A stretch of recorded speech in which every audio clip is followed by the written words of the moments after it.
Glory be to the Father, and to the Son, and to the Holy Spirit, as it was in the beginning, is now, and ever shall be, world without end. Amen. My dear brothers and sisters in Jesus Christ, I would like to reflect on the chapter Spontaneous Prayer today. God delights in conversation with you.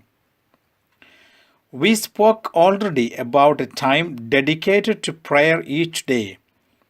The second aspect of our daily conversation with God is the spontaneous turning to Him during moments of the day to thank Him, to ask Him for help, guidance, encouragement, or simply to recognize Him at our side. This second type of conversation tends to spring forth from the first, more focused time set apart for prayer.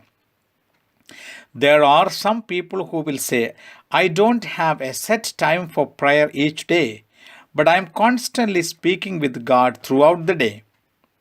It has been my experience that these people are deceiving themselves in a number of ways and making little, if any, spiritual progress.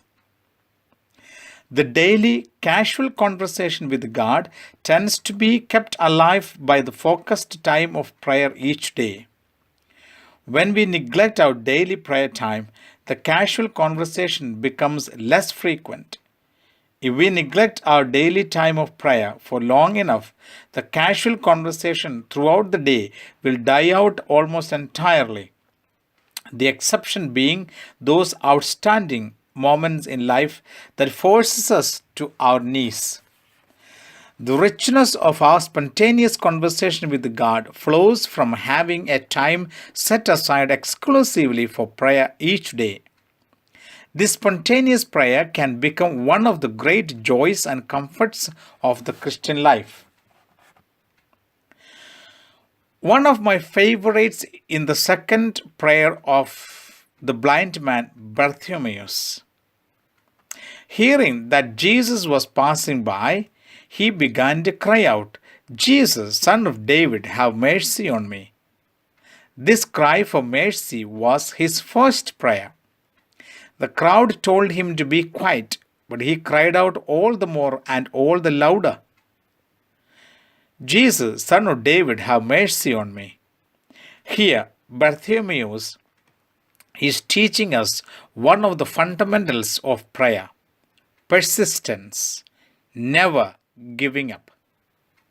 Finally, Jesus called the blind man and said to him, What do you want me to do for you? Bartimaeus replied, Lord, open my eyes so that I may see. This was his second prayer. This can be seen in the Gospel of Mark, chapter 10, verses 46 to 52. I think I have probably prayed this prayer 1,000,000 times in my life. Lord, open my eyes so that I may see. I pray this one all the time, over and over, 100 times a day, when I am trying to make a decision and I need light, guidance, and wisdom. There are two great professions of faith in the Gospels. And one of those professions of faith which has really touched me is the Peter's profession of faith.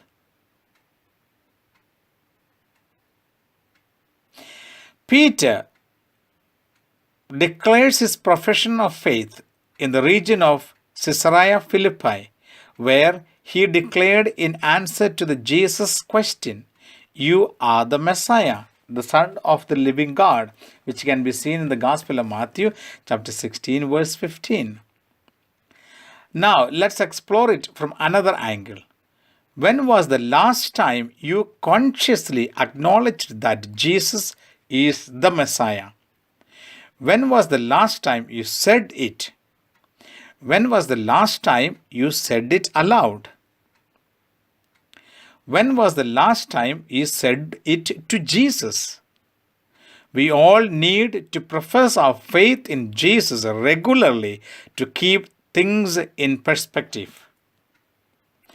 Peter teaches us another great lesson through his humanity in the scene in which Jesus came walking to them on the water. Jesus beckoned Peter to walk out into the water, which he did.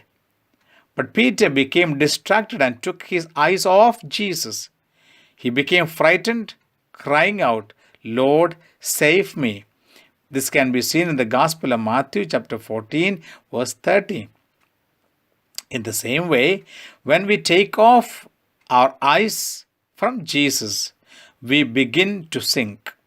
And yet, often, when we are sinking, we don't have the wisdom to cry out, "Lord, save me."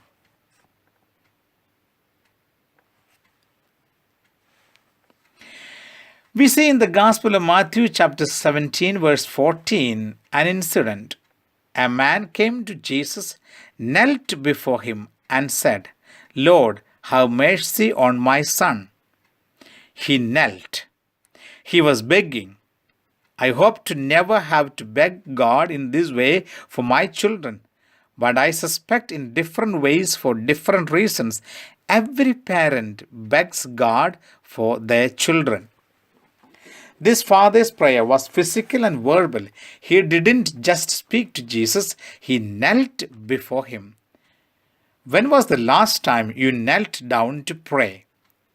It may seem old-fashioned, but when was the last time you knelt beside your bed at night and prayed?